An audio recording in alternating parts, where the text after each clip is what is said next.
ہمایوں خان صاحب آپ سے ملتمس ہوں کہ آپ یہ جو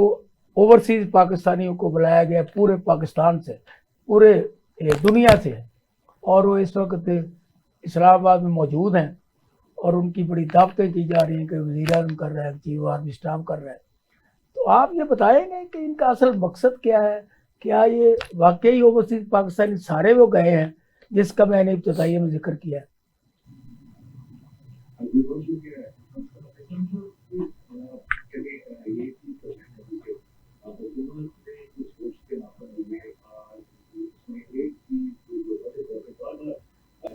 ذکر کرتے تھے ہمیشہ سے، آپ کے پروگراموں میں بھی ذکر کیا کہ ملک کی لڑکھڑاتی ہوئی معیشت، جس میں آپ نے ہمیشہ دیکھا کہ اس میں تارکین وطن، یہ جو اوورسیز پاکستانی، ان کا بہت زیادہ کنٹریبیوشن ہے۔ جتنی بھی معیشت چل رہی ہوتی تھی، جو بھی وہاں پہ جو استحکام ہوتا تھا، آپ دیکھیے وہ فورن ریمیٹنس کی شکل میں، اور وہ بھی وہ لوگ جو اسپیشلی یورپ میں ہیں، مڈل ایسٹ میں ہیں، یا باقی جگہ پہ، سب کا کنٹریبیوشن برابر کا تھا، سب کا حصہ اس میں اتنا ہوتا تھا کہ ہمیں کہیں پہ بھی جانے کی ضرورت محسوس شاید نہ ہوتی۔ میں پہلے بھی ایک ذکر کر چکا تھا بار بار کہ دیکھیں، آپ کو 1 ارب 2 ارب ڈالر کے لیے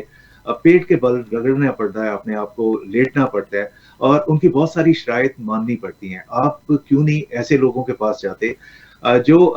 1 ارب نہیں، کئی 100 ارب آپ کو آلریڈی بھیج رہے ہیں، کئی 100 ارب ہر مہینے کا آپ کو بہت یعنی سالوں سے آپ کو دے رہے ہیں، اور آج بھی اگر تھوڑی سی کوشش کر لی جائے تو اس کو اور اچھے طریقے سے اس کو مینج کیا جا سکتا ہے۔ چلیں، یہ ایک اچھی بات ہے، اس طرف قدم اٹھایا حکومت نے، اور ان لوگوں کی تھوڑی سی اہمیت کا احساس ہوا۔ احسان صاحب، جہاں تک یہ جو ضروریات ہے پاکستان کی، اور اس میں سرمایہ کاری کا جو ایک جو لالی پاپ دینا، یا ان کا ایک اس طرح کا لالچ دے کے کسی طرح ان کو بلا کے کچھ ایسے رنگ دکھانا، وہ اپنی جگہ، مگر ایک چیز ضرور ہے کہ ہم لوگ تو دیتے رہیں گے، دے ہی رہیں گے۔ پیسے کی جہاں تک بات ہے کبھی بھی نہیں رکے گا، مگر ساتھ ساتھ یہ ضرور ہوگا کہ کیا جن لوگوں کو اپنے پاس بلایا ہے ان کی اہمیت کا بھی احساس ہے، ان کی حیثیت کا بھی احساس ہے، کبھی ان کو وہ مقام بھی دینے کی کوشش کی گئی جو ان کا مقام ہے۔ صحیح۔ آج بھی دیکھتے ہیں، کچھ دن پہلے ایک آپ کے ویڈیو چل رہی ہے جو کچھ پاکستانی خواتین لاہور میں شاید آئی ہیں مڈل ایسٹ سے، یہ ان کے ساتھ لاہور میں جن کو وزٹ جی کیا انہوں نے،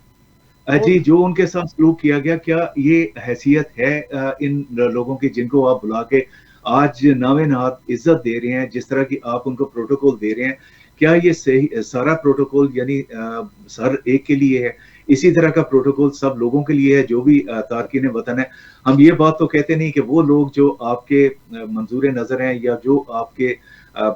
یعنی جن کے جو خیالات ہے آپ کے ساتھ ملیں یا نہ ملیں، مگر ایک چیز تو ہے، سارے پاکستانی ہیں، ساروں کا اتنا ہی حصہ ہے۔ شاید یہ جو آپ کے ساتھ ٹیبل پہ لوگ بیٹھے ہیں، ان کے برابر کئی لوگ ایسے ہوں جو کبھی پاکستان میں آئے تھے اور اپنے آپ کو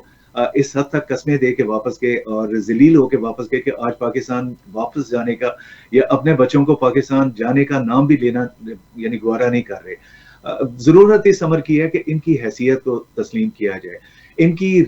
جو بھی ایک آرا ہے، جو بھی ایک ان کی رائے ہے، اس کو تسلیم کیا جائے۔ صرف یہ حیثیت نہیں کہ جی آپ کو چند لوگوں کو بلا کے اور اپنے ایک آفس میں بلا کے ان کو تھوڑا سا اپنے مطلب کے الفاظ ان کے منہ میں ڈال کے کچھ یعنی چیزیں ایسی کر دی جائیں۔ نہیں، آپ کو ہر پاکستانی کو، مگر کیا کریں جی، جو پاکستان میں لوگ بیٹھے ہیں ان کی ہر جگہ پہ برابری یعنی وہ برابر کی حیثیت نہیں ہے۔ ہم تارکین وطن کو کیا کہیں گے؟ جو پاکستان میں بیٹھا اس کی برابری کی حیثیت نہیں ہے، وہ بھی آپ کے جو اپنے ہیں وہ اپنے ہیں، جو دوسرے ہیں، جس طرح کا پچھلے دنوں یا کچھ سالوں سے پاکستان میں ایک وتیرہ چل رہا ہے۔ افسوسناک بات ہے جی، افسوس کے ساتھ یہ کہنا پڑتا ہے کہ آپ جب اپنے وہاں کے لوگوں کو اس حد تک حیثیت نہیں دیں گے تو ہم تارکین وطن کو آپ کیا سمجھیں گے، کیا حیثیت دیں گے؟ سادہ صاحب، اس چیز زیبنا صاحب آپ یہ بتائیں، یہ جو ابھی ذکر جو آپ سارا سنا اور میں نے بھی بتایا ابتدائیے میں، یہ اوورسیز کو بلا کر ان کو دعوتیں دینا، ان کو کھانے دینا، یہ اچھی بات ہے، میں بھی اسے ویلکم کرتا ہوں، آپ اسے خوب چاہتے ہیں، لے اس کے بارے میں آپ کچھ کہیں گی؟ بسم اللہ الرحمن الرحیم۔ صاحبزادہ صاحب نے بہت اچھی بات کہی کہ سب سے پہلے تو آپ پاکستانیوں کو عزت دیتے کیسے ہیں اور ان کے ساتھ لائے عمل کیا بناتے ہیں. آپ نے وہ لوگوں کو بلایا جو مہمان بنایا اور پھر اپنی زبان ان کے منہ میں ڈال دی اور کہا کہ آپ کو بلانے کا مطلب یہ ہے کہ آپ ٹی وی پہ کھڑے ہو کے ہمارے لیے صفت بیان کری. وہ مراسی ہوتا ہے نا, وہ جب پیسے اس کو ملتے ہیں تو اس کی زبان ہی چینج ہو جاتی ہے, تو جب اس کو پیسے نہیں ملتے تو وہ کڑوی کڑوی زبان بولتا ہے. ان کا مطلب یہ تھا کہ انہوں نے جو مہمان بلائے ان کو اور وہ والے جو واہ واہ کہنے والے تھے, جو اختلافات رائے نہیں رکھنے والے تھے اور جو ان کی ہر بات پہ آمین بولنے والے تھے, اور اپنی پارٹی کے لوگوں کو جو دوسرے ملکوں میں جاتے تھے وہ نعرے لگاتے تھے, نواز شریف آ گیا زندہ باد, نواز شریف آ گیا, شہباز شریف آ گیا. انہوں نے اختلاف رائے کے لیے یہ سارے مسئلے کیے. کوئی اس کے خلاف بھی کوئی بندہ بلوایا انہوں نے کسی جماعت سے؟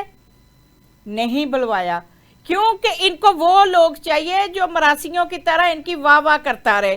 اور اسی طرح انہوں نے کیا. دیکھیں وہ ایئرپورٹ سے جو ان لوگوں کا کوئی ویٹ کا مسئلہ تھا,